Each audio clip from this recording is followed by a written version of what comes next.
어떻게 태어나는지 이제 그걸 자세히 살펴보고 있는데요.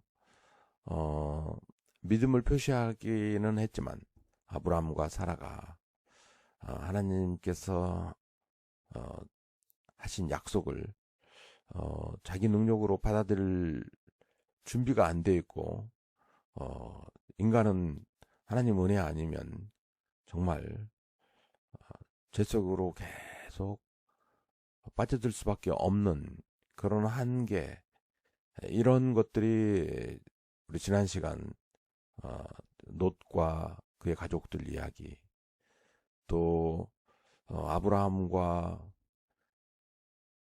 사라 이야기까지 그대로 살펴보았습니다. 그 과정 속에서도 하나님께서 약속하신 그 은혜를, 또 주시는 그 사랑을 이루시기 위해서 이삭을 낳게 합니다. 이삭이 태어난 그 과정을 쭉 살펴보면 인간이 하나님 은혜로 그 여자의 자녀, 약속의 자녀 태어나긴 하지만 인간의 능력으로는 절대 불가능하고, 또 그 인간의 그 노력한다고 절대 되는 것이 아님을 정확히 보여줍니다. 또 이삭은 그런 의미에서 하나님의 약속의 자녀로 태어난 가장 모범된 자녀이다. 그래서 예수님께서 장차 어떻게 태어나실지, 그리고 인류를 위해서 어떻게 쓰임 받는지, 육신으로 오신 예수님이 오셔야 되는가, 이런 것을 이제 그 이삭을 통해서 우리 볼 수 있습니다. 자, 그래서 이삭이 이제 태어났는데요. 이삭이 자라고 있죠. 근데 이 여러 과정 속을 지켜본 사람이 있습니다. 이방인 아비멜렉이라는 사람이죠.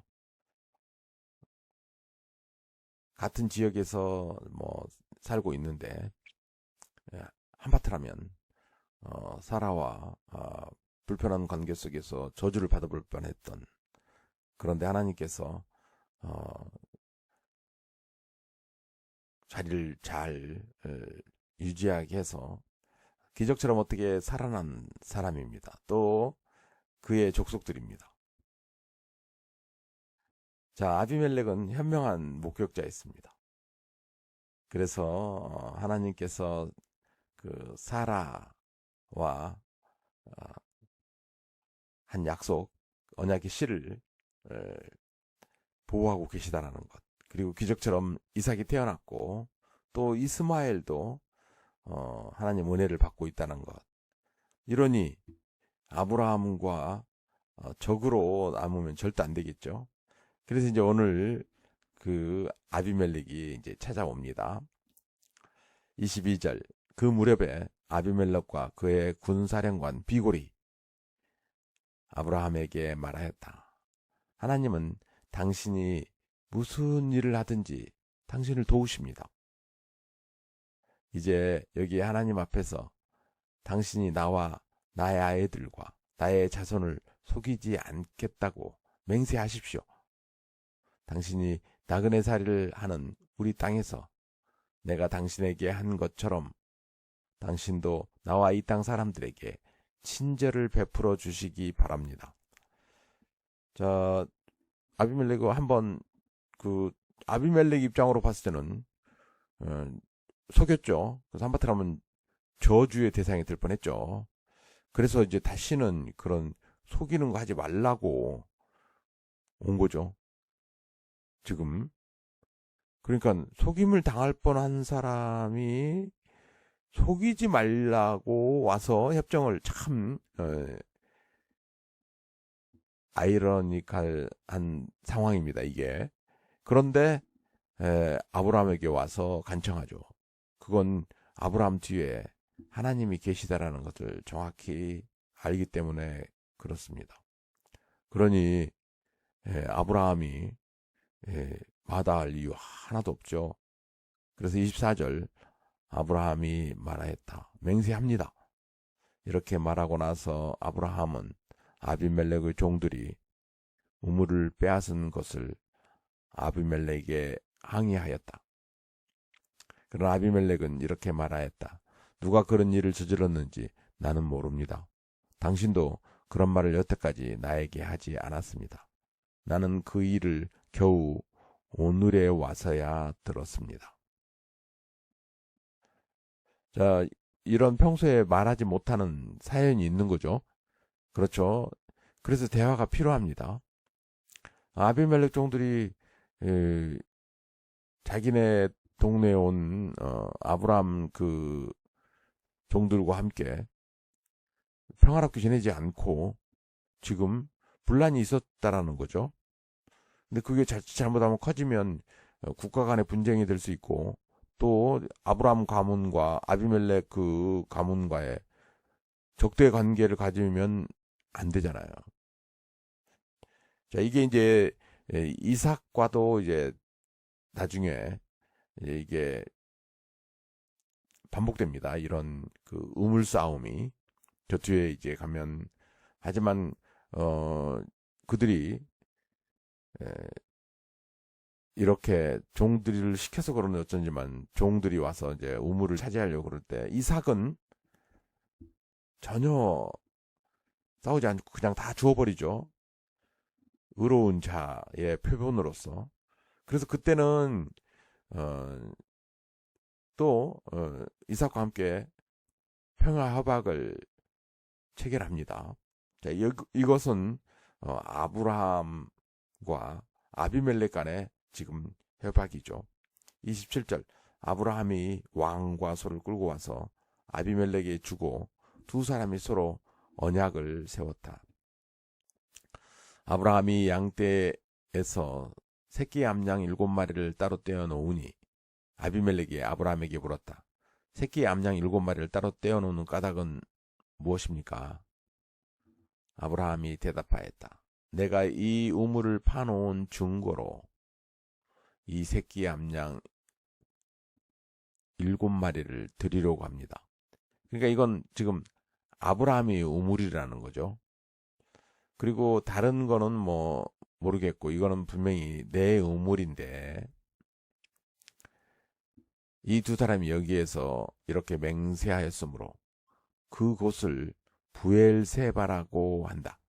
자, 그래서 여기 그 부엘세바는요, 이제 굉장히 중요한 나중에 400 몇 년 지난 뒤에 이곳에 와서 이스라엘 특히 아브라함 후손들이 살게 될 때 이 부엘세바라는 이 맹세 이제 이것에 근거해서 이곳에서 이제 정착하게 되거든요. 굉장히 역사적인 지금 이게 평화 협정입니다. 그리고 대대손손 이어지는 협정들이 계속됩니다. 31절 이 두 사람이 여기에서 이렇게 맹세하였으므로 그곳을 부엘세바라고 한다. 아브라함과 아비멜렉이 부엘세바에서 언약을 세운 다음에 아비멜렉과 그의 군사령관 비골은 블레셋 사람의 땅으로 돌아갔다. 아브라함은 부엘세바에 에셀 나무를 심고 거기에서 영생하시는 주 하나님의 이름을 부르며 예배를 드렸다. 아브라함은 오랫동안 블레셋 족속의 땅에 머물러 있었다. 자, 이게 지금 부엘세바의 에셀 나무. 자, 이거 나중에 출애굽할 때 이 지역이 이제 또 반복됩니다.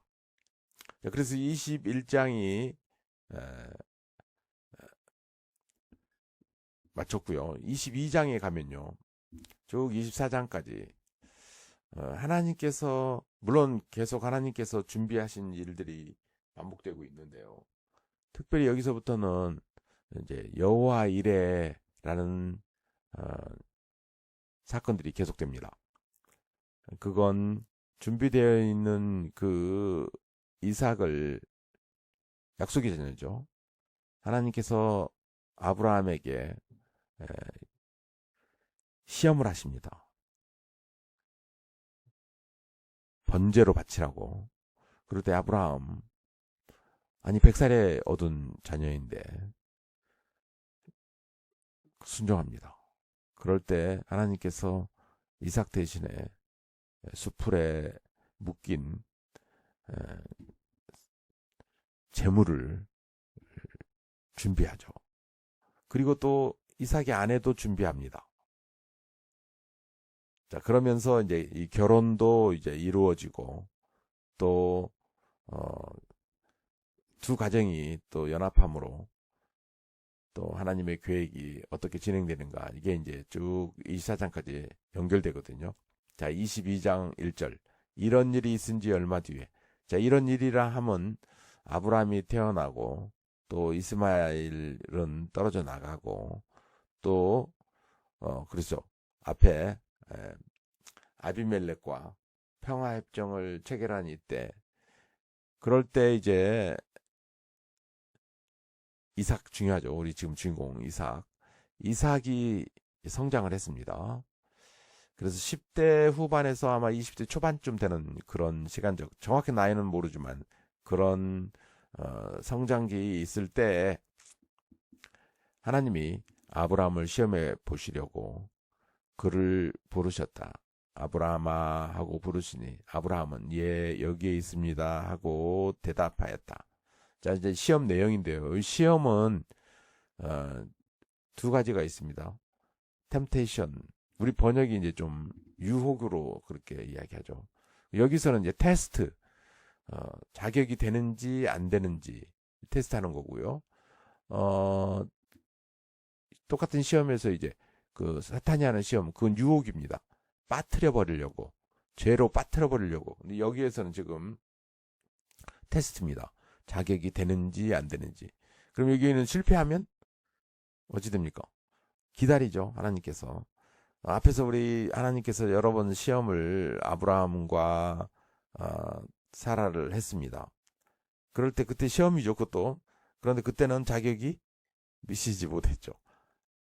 그래서 뭐 종 이야기 엘리에셀도 나오고 또 하갈의 문제, 그리고 이스마엘 사건, 뭐 이건 대부분 다 테스트를 할 수 있습니다. 그러다가 이제 이삭이 태어난 뒤에 또 테스트하는 거죠. 이게 이제 어떻게 보면 최종적인 테스트입니다. 그러면 아브라함도 여기에 지금 테스트에 들어가고 이삭도 테스트에 들어간다고 볼 수 있죠. 시험에. 2절. 하나님이 말씀하셨다. 너의 아들, 내가 사랑하는 너의 아들 이삭을 데리고 모리아 땅으로 가거라. 내가 너에게 일러주는 산에서 그를 번제물로 바쳐라. 와, 백세에 낳은 정말 어떻게 보면 생명과 같은 아들인데, 하나밖에 없는 아들인데, 그것도 약속의 자녀인데요. 사라의 유일하거든요. 와, 이거 사라하고 어떻게 했을까요? 또 다 커버렸는데 이제 이거 어떻게 보면 노인네와 100살 넘은 노인과 젊은 청춘 이삭인데요. 그리고 모리아산으로 지금 간다. 그럼 이거 한 80km쯤 떨어지는 곳입니다. 지도상으로 보면. 그러면 한 3일 가야 돼요. 걸어서 가야 되니까. 야, 이건 정말요. 그래서 이제 이걸 마지막 테스트, 굉장히 중요한 테스트. 3절. 아브라함이 다음날 아침에 일찍이 일어나서 나귀의 등에 안장을 얹었다.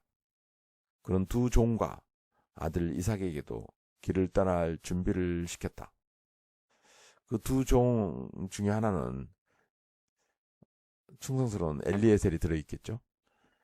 그리고 이삭. 그리고 지금 몇 명입니까? 종 2명, 아들 4명이 가는 거죠. 번제에 쓸 장작을 다 쪼개어 가지고서 그는 하나님이 그에게 말씀하신 그곳으로 길을 떠났다. 사흘 만에 아브라함은 고개를 들어서 멀리 그곳을 바라볼 수 있었다.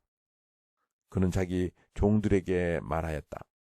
내가 이 아이와 저리로 가서 예배를 드리고 너희에게로 함께 돌아올 터이니 고도가 너희는 나귀와 함께 여기에서 기다리고 있거라. 이건 그래서 그냥 꾸며낸 이야기가 아니라는 것을 정확히 볼 수 있습니다. 이 과정들이 너무나 지금 인간적인 관계 속에서 일어나고 있다는 것을 정확히 볼 수 있죠. 같이 준비하고 또 뭘 준비했는지, 그리고 종들을 떼어놓고, 그렇죠. 그 이사 가고 지금 둘이만 가는. 그럼 여기에 지금 마음 씀씀이가 그대로 들어있다는 거예요. 근데 여기 이삭의 우수함을 살펴보면 순종하는 사람임을 볼 수 있습니다. 정확히. 그래서 이삭을 이야기할 때 언약 계승자 이삭, 약속의 자녀 이삭, 순종하는 사람 이삭, 그 나중에 보면 화평하는 사람, 예배하는 사람. 이 지금 이삭에 대한 큰 사건은 없지만요. 물론 이제 앞에서 나온 아비멜렉 사람들, 또 비골 아니면 또 그들 종들과의 그 다툼, 그런 거 있는데, 그 사건을 제외하고는요, 정말 약속의 자녀들이 어떤 길을 걸어야 되는지 예수님께서 가장 많이 인용한, 불러낸 인물 중에 하나가 바로 이삭입니다. 이름은 정확히 이제 이야기하진 않지만 그 배경에는 이삭이 들어있을 정도로 이삭의 그 아름다운 신앙 잘 볼 수 있습니다. 6절 아브라함은 번제했을 장작을 아들 이삭에게 지우고 자신은 불과 칼을 챙긴 다음에 두 사람은 함께 걸었다. 이삭이 그의 아버지 아브라함에게 말하였다. 그가 아버지하고 부르자 아브라함이 얘야 왜 그러느냐 하고 대답하였다. 이삭이 물었다. 불과 장작은 여기 있습니다마는 번제로 바칠 어린 양은 어디에 있습니까? 지금 하나님께 바칠 번제 제물을 직접적으로 아브라함에게 이삭이 여쭈어봅니다. 그럴 때 8절 아브라함이 대답하였다. 얘야 번제로 바칠 어린 양은 하나님이 손수 마련하여 주실 것이다. 두 사람이 함께 걸었다. 자, 이 말도 참 어떻게 보면 슬픈 말씀이기도 하고요. 어떻게 보면 또 이건 또 예수님의 그 십자가상의 제물, 그것도 비유해서 볼 수 있는, 그래서 예수님과의 그 이삭의 그 것들이 이렇게 심정들이 잘 이렇게 어떻게 보면 중첩되는 그런 상황이죠. 9절 그들이 하나님이 말씀하신 그곳에 이르러서 아브라함은 거기에 제단을 쌓고 제단 위에 장작을 벌려놓았다. 그런 다음에 제 자식 이삭을 묶어서 제단 장작 위에 올려놓았다. 와, 이삭 힘이 아마 아브라함보다 더 세지 않겠어요? 그런데 지금 순종하는 거죠. 하나님께서 이건 아브라함의 인격이죠. 또 이삭의 성품이죠. 아버지의 그 사랑도 받고 또 아버지의 신실함도 받다란 겁니다. 그런데 이런 행동, 결심을 하셨다라는 거는 분명하게 말씀하신 대로 하나님께서 준비하셨고 그걸 쓰시는구나. 왜냐하면 이삭도 말로 들어서 잘 알 거거든요. 불가능한 자기가 태어난 그 배경, 그리고 어떻게 양육되어 왔는지, 분명히 알거든요. 10절 그는 손에 칼을 들고서 아들을 잡으려고 하였다. 이제 마지막으로 그 번제 제물을 이제 처리하려는 그 마지막 단계에 이르렀다는 겁니다. 그러니까 이 긴 여정과 그 준비하는 과정, 그 비통함, 그런 가슴 아픔, 근데 거기에 순종과 사랑과 이런 모든 감정들이 복합적으로 지금 진행되고 있다라는 거죠. 그 하나님께서는 끝까지, 마지막 그때까지 지켜보고 계신다라는 거죠. 11절 그때 주님의 천사가 하늘에서 아브라함아 아브라함아 하고 그를 불렀다. 아브라함이 대답하였다. 예, 여기 있습니다. 천사가 말하였다. 그 아이에게 손을 대지 말아라. 그 아이에게 아무 일도 하지 말아라. 내가 너의 외아들까지도 나에게 아끼지 아니하니. 내가 하나님 두려워하는 줄을 내가 이제 알았다. 이게 좀 두려워하는 줄을, 이건 하나님을 경외한다, 이런 뜻입니다. 그래서 믿음이라는 것이 바로 출발점이, 모든 인격들의 출발점이 바로 이 하나님을 두려워하는 것으로 시작되죠. 그래서 이 짧은 그 22장 언급된 것들이지만요, 여기에는요 신학적인 의미와 또 우리 신앙의 그 자세들, 이것들이 너무나 잘 사건 속에서 숨겨져 있습니다. 이게 이제 나중에 신학적 이론이 되죠. 믿음이라는 것, 순종이라는 것, 그리고 하나님의 은혜라는 것, 다 여기서 다 그대로 함축적으로 드러나 보입니다. 13절 아브라함이 고개를 들고 살펴보니 숯불 속에 순양 한 마리가 있는데 그 뿔이 숯불에 걸려 있었다. 가서 그 순양을 잡아다가 아들 대신에 그것으로 번제를 드렸다. 이런 일이 있었으므로 아브라함이 그곳 이름을 여호와 이레라고 하였다. 오늘날까지도 사람들은 주님의 산에서 준비될 것이라는 말을 한다. 자, 이제 오늘날까지 그 오늘날이 지금 우리에 있는 뭐 그런 것도 포함되죠. 왜냐하면 하나님의 시간 속에서는 과거, 현재, 미래가 따로 없습니다. 그래서 우리가 이제 역사서로 보고 있는 책들이 히브리 성경에는 역사서가 아니고 예언서에 들어가는 거죠. 그래서 그 당시에 이삭을 준비했던 그 산, 모리아산, 그게 나중에 성전이 됩니다. 그게 이제 그 후에 그 다윗이 그 땅을 이제 성전토로 삼게 되는 배경이 바로 이제 이런 이유 때문에 이야기하죠. 이 모리아산, 이것이 이제 후에 아라우나 타작마당, 그 솔로몬 성전이 이제 이곳에 이제 지어지죠. 놀랍게. 근데 지금은 그 땅이 없어져 버렸습니다. 없애버렸습니다. 산 성전이 이제 예수님께서 오셔서 친히 당신이 성전이 되어서 예수님이 여호와 이레가 되잖아요. 그래서 이삭이 그 제물로 여호와 이레, 그리고 예수님이 여호와 이레. 그래서 예수님을 할 때 우리가 이제 준비된 하나님의 제물, 그렇게 이야기합니다. 온 인류를 위한 제물.